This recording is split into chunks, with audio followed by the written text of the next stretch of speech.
I often use the phrase word thinking, where we imagine that the association between two words means something in the real world, and it doesn't. Sometimes just words remind you of other words, but that doesn't make them logically connected. This is another one of those examples.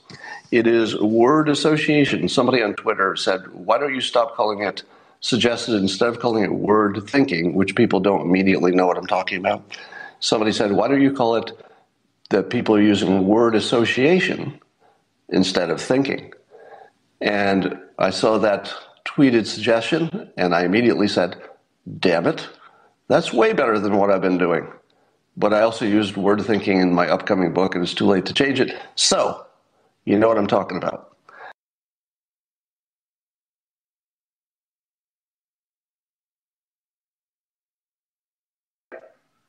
Here's another one. So the New York Times did a similarly weaselish thing. They said, and I quote, this is New York Times, there is a striking degree of overlap between the words of right-wing media personalities and the language used by the Texas man who confessed to killing 22 people at a Walmart in El Paso. There's a striking degree of overlap in words. Meaning what? Now, the implication here is that this is evidence of brainwashing, essentially, or influence, let's call it, meaning that these people were influenced by right-wing pundits. Now, striking degree of overlap. Couldn't that also mean that they just have the same political opinion? And that people who have the same political opinion are likely to use the same words? If you thought that the massive number of peoples coming across the border were all good, you're likely to say, lots of people coming across the border. Excellent people, and mostly they are. Some, I assume, are bad people, but see what I did there. But mostly great people. In fact, all of my experiences with immigrants to this country, I'd say far more positive than the population that was already here. But that's just my experience. And so if you're pro-immigration, what words would you use to describe it? You'd say immigrants. If you wanted to be more, let's say, legalistic, you'd say undocumented immigrants. You'd say great people who came to this country for the same reason our ancestors did. You'd use words like that, right? Suppose you were afraid of it because you thought there was too much of it that was uncontrolled and could lead to, lower standard of living here if you let it go forever. What would you, if that was your opinion, what words would you use, meaning the government is putting effort on controlling it with armed guards, people with weapons, and we can't stop it with militaristic, border security? What word would come to your mind that would most describe that situation if it was your opinion that it was a dangerous amount of it happening and it was violating our armed borders? Well, if you called that an invasion, which was the word that, I guess, one of the main words that they found overlapped between the pundits and that at least one shooter, should you be distraught? Should you be surprised that people who have the same opinion use the same words?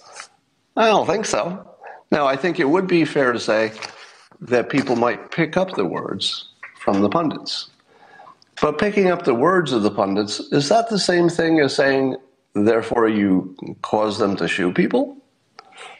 Can you make that leap? Because what this is, remember I used to talk about, I've used the word, not used to, I often use the phrase word thinking, where we imagine that the association between two words means something in the real world, and it doesn't. Sometimes just words remind you of other words, but that doesn't make them logically connected. This is another one of those examples. It is word association. Somebody on Twitter said, why don't you stop calling it, suggested instead of calling it word thinking, which people don't immediately know what I'm talking about, somebody said, why don't you call it that people are using word association instead of thinking? And I saw that tweeted suggestion, and I immediately said, damn it, that's way better than what I've been doing. But I also used word thinking in my upcoming book, and it's too late to change it. So, you know what I'm talking about. So when they do this kind of analysis, it's sort of like the Bible code. Let me tell you about the Bible code. If you've never heard of the Bible code, I'm going to make a big statement.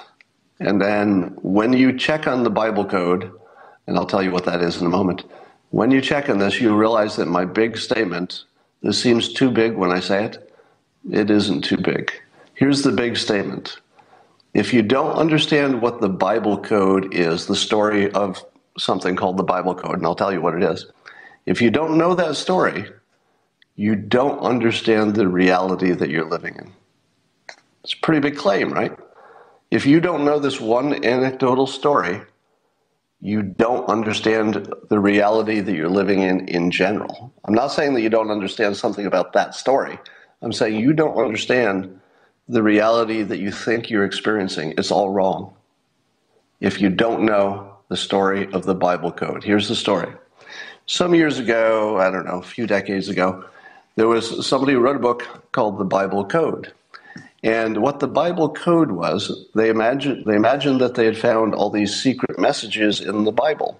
And what they would do is they'd run different programs or algorithms against the Bible. And they would find, for example, hey, I'm making up this one, but it's roughly what's happening. They would say, if you took the first letter of the third word on every page in this chapter, and you just went to the third word on every one of these, it would spell out a message of something that actually happened. So you'd say, okay, the third word of every word in the Bible, in this section of the Bible, says something like, plane hits 9/11 tower. That's actually, the book was written before 9/11, so it wasn't that. But let's say Kennedy assassinated, or president shot, or president shot with two numbers that represent the year he was shot. Now, you can find that in the Bible, not that specific example, but it's a whole bunch of examples of that kind, where if you take the fourth word, but you line them up, or you do some things, and you can find all of these predictions in the Bible that the author claimed were God talking to us and telling us what was going to happen. But here's the problem. We couldn't determine what was going to happen before it happened. You could only find it after it happened. So you could never look for a code and then find it, and then look to the real world and then find that real thing happening. It was all in the past.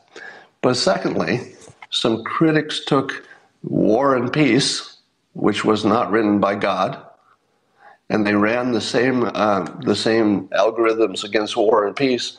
And guess what? War and Peace, in every other large book, has lots of accidental codes in it. The accidental codes, where if you, depending on how you cherry pick what you're looking at, I'll take the second letter of this word, but then the next word I'll take the third letter, or whatever your algorithm is. You will find all of these predictions, if you want to call it that, of things that you can verify happened. Now, because it works on every book, we can conclusively say, okay, there's nothing about the Bible except that it's a big book, because it works on every big book. Somebody says, you have this wrong, Scott. All right. J. Miller, Doc, you have one chance to tell me what was wrong, or I'm going to block you. Because for those of you who knew, you get blocked for saying you're wrong or you're naive on this podcast or this Periscope. The reasoning for that is not that I don't like competing opinions. I do. But I want the opinion. I don't want the conclusion. I don't want to hear you tell me I'm wrong. Tell me I'm wrong because you use the phone. And you don't have to give me a detail. You can say, Scott, you're wrong. Have you seen, this person's analysis, or, there's some fact. You don't have to give details. You got plenty of characters to tell me why I'm wrong. But if you say I'm naive or I'm wrong, and that's all you say, then you're in the blocking category. Just want to make that clear. And that's mostly just for the viewing pleasure, everybody here. We don't need the unreasoned negativity. I don't have any patience for it. All right. The Bible code is a lot like numerology. That is correct. It is a lot like numerology. So here's why. If you had never heard the Bible code, then everything else you see lately would look different. Like, let's say, for example, the mounds and mounds of evidence that proves that the President of the United States colluded with Russia. How much evidence was there for that? Tons of evidence. But it was all kind of sketchy, wasn't it? And it turns out that if you added it all together, it didn't add up to anything. Now, if you knew of the Bible code, you would know that humans can routinely be surprised and fooled by stuff that looks like a whole bunch of evidence and is just coincidence. That's what the Bible code teaches you, that we are a species that can't tell the difference between coincidence and real life. When you look at you look at the Democrats telling you that the President Trump has said, they like to say 1,000 different ways he's proven he's a white supremacist. And you say to yourself, what? Why is it I haven't seen even one of them? How could it be 1,000? I read the news every day. Why haven't I noticed any? And then the Democrats will say, well, let me list them all. And they will list one thing after another that you say to yourself, okay, I see what you're saying, but that looks just like a coincidental choice of words, like anybody else would have done. It doesn't look like a pattern to me, right? Now look at Jeffrey Epstein. Oh, this is the part where I lose you, right? Look at Jeffrey Epstein. Why do you think he definitely got murdered by powerful people or the Clintons or whatever you believe? Why? Because look at all the coincidences. Man, that many coincidences? How could so many coincidences be meaningless? Because of the Bible code. Well, not because of the Bible code, but understand the Bible code. A whole bunch of coincidences means nothing. Nothing. It's the moment you say, can't be that many coincidences, you've lost the trail of reason. You're not on the trail of reason if your best reason for something is a whole bunch of coincidences, because that is exactly how the American public is fooled by the media. They package coincidences. Each side does it. So, take the birther situation. Didn't it seem like there were a lot of coincidences there, right? Why is it a coincidence that he happens to have, Barack Obama happens to have a Muslim-sounding name, and he happened to have, there was something irregular about the birth certificate. And isn't it a coincidence that when he was first asked for it, he didn't, it took him a while to produce it? And you could come up with probably 12 coincidences that would tell you, oh, he must be a Muslim sleeper cell who was really born in Ethiopia, or whatever the hell it was. I don't care. By the way, just to be clear, I never bought the birther saying Obama's a citizen, always was, etc. But consider how often packages of coincidences are sold to the public, and it's all Bible code. It's Bible code all the way down.